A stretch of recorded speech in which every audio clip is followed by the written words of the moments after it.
I know, right? No more political commercials. You don't have to wait a long time before you get to this intro, but we do still have commercials. And we thank our advertisers for sticking with us and for growing with us after all of these years. You know, so when Johnny and I left, by the way, I'm Troy Torres. Welcome to our studios here on the 7th floor of the DNA building in Hagåtña, Guam. It is around noon, I think, this Saturday, the 19th of November, 2022. And even though it's the 19th of November, the trade winds have not yet reached the Mariana Islands. We know this because we sweat all the time except when we're here in the office. Anyway, I don't know how many tangents I just went through. So when Johnny and I were leaving Saipan on Wednesday morning, one of the, I think it was one of the customs agents was like, you know, you're not going to stay until the runoff? And I was like, no, we're going to come back for the runoff, actually. Then, and if you don't know, if you are a Guam viewer or if you're a viewer from, you know, the States or you're viewing from a foreign country, the election, the runoff election in Saipan is where all the fun is. Like, their election is going crazy. If you've seen the most audacious things that supporters going back and forth on both teams are saying to and about one another, there is just some crazy stuff happening in the lead up to the runoff election. Early voting has begun. But my answer to the customs officer was, you know, honestly, I would rather be here, you know, in Saipan, because I just, everyone here is really nice. And the election here is where all the news is happening, and, you know, I want to stay. But, however, there's still corruption on Guam. And we have to cover that too. And unlike, okay, so in the CNMI, the corruption is just, it's in your face. It's there for you to see. Many of the government officials there who are involved in corrupt acts, they're not trying to hide it that much. On Guam, it's a little more subtle. You know, it's a little under the surface. And you know, whether what we're going to talk about is a case of that, you know, it's up for you to decide. Probably better for the federal government to investigate and figure out. But when we come back from this commercial break, I'll bring you what we're talking about, and it's the GMH cancellation of the controversial MedHealth contract. When we come back from these short commercial messages, please stick with us. Thank you so much.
I have different goals as I age.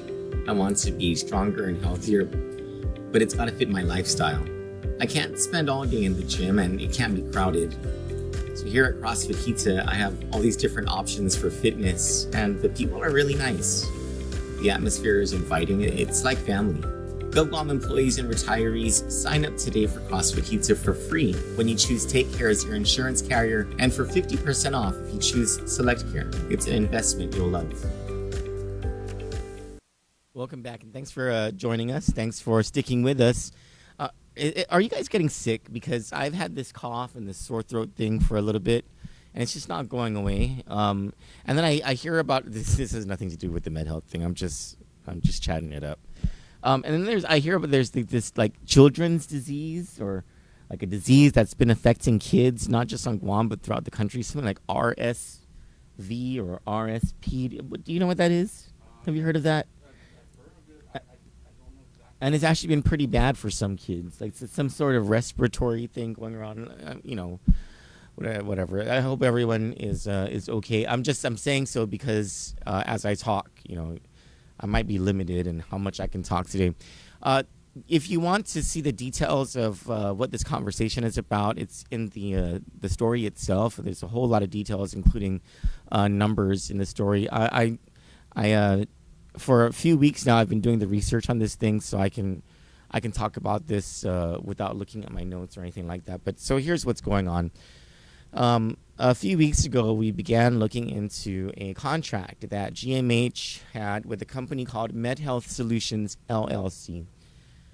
It is a company that has close ties to Governor Lilian Guerrero and her campaign. And, we started looking at this prior to the election, and just because the election is over doesn't mean that this story goes away. This is still an in-depth look into this contract, and it's because millions have been paid to this company. Now, this company was contracted last year by Guam Memorial Hospital to help with the cleaning of claims. Now, when you go to GMH and let's say you have Medicaid as your coverage, and you go in there for you go into the emergency room, and a whole bunch of things are done. Maybe you get an operation, you have your recovery, et cetera, et cetera. At the end of all that, you're going to have a bill. And, the hope is that Medicaid pays the entire bill. But, there's a claim that's generated by the hospital to Medicaid. And, the hospital turns that claim into Medicaid, or turns the claim into Medicare, turns the claim into an insurance company, or bills you because you don't have any insurance whatsoever, right? And over the years, GMH has lost out on a lot of money because when it makes the claim to Medicare, Medicaid, the insurance companies, a lot of times Medicare, Medicaid, and the insurance companies reject the claim or reject large portions of the claim and will only pay a fraction of what the medical bill actually is.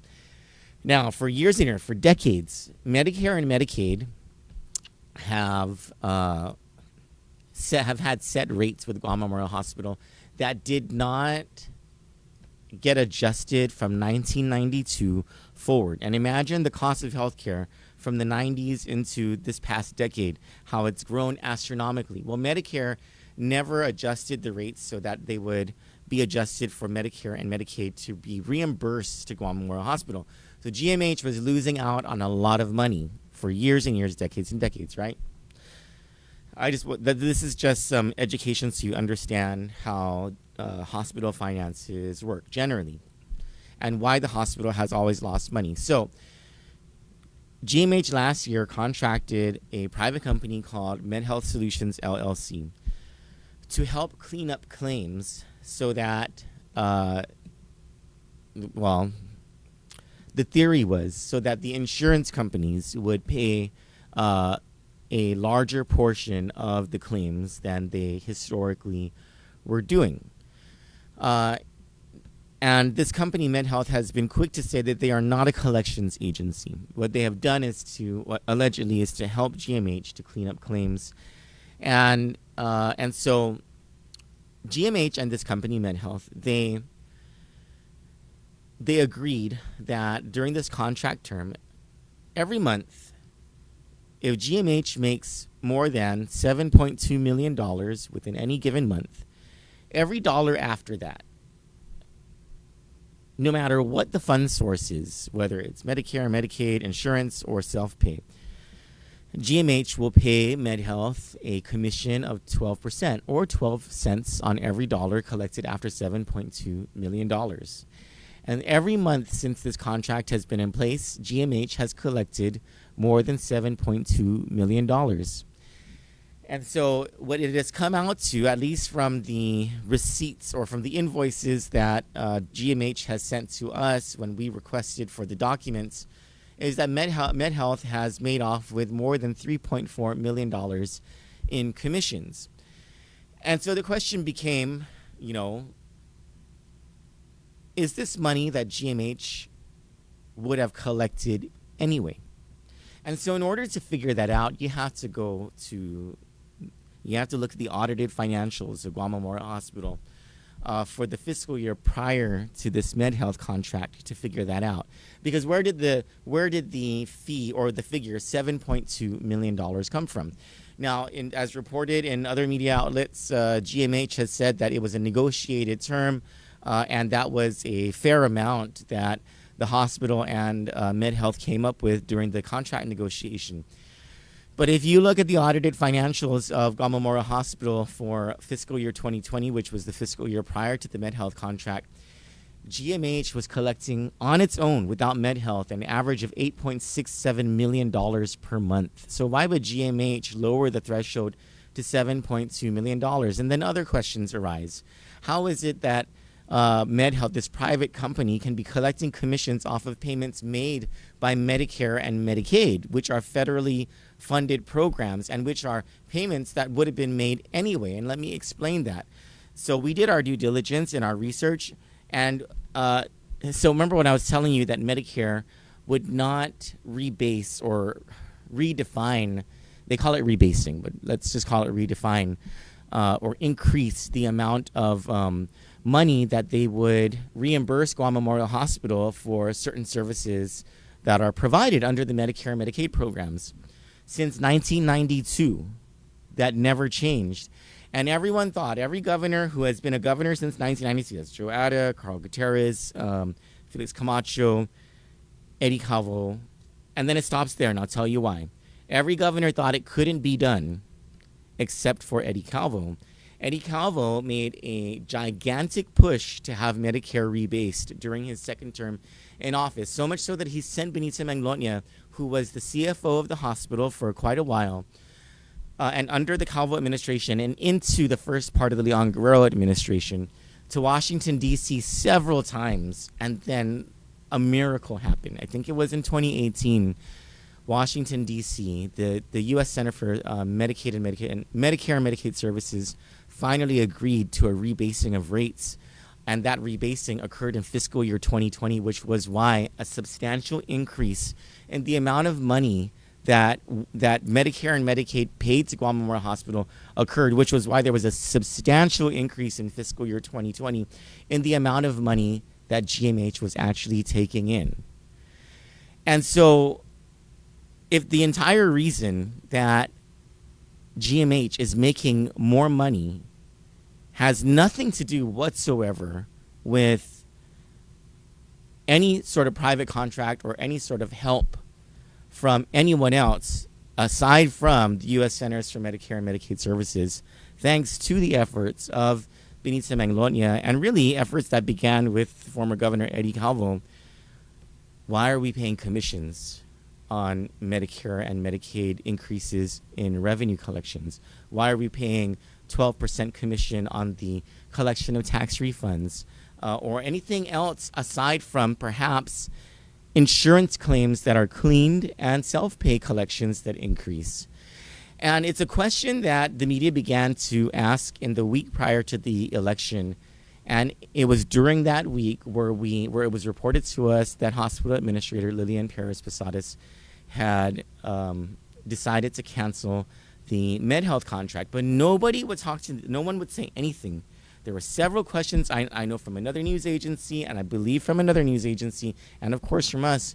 Is it true that the MedHealth contract has been canceled? And nobody would tell us anything. And it wasn't until, was it yesterday? No, 2 days ago. 2 days ago, we had the breaking news where finally GMH legal counsel Jeremiah Luther finally answered our question and said, yes, the contract was canceled. As a matter of fact, GMH unilaterally canceled the contract. It wasn't something done where the two parties sat down and they agreed to it.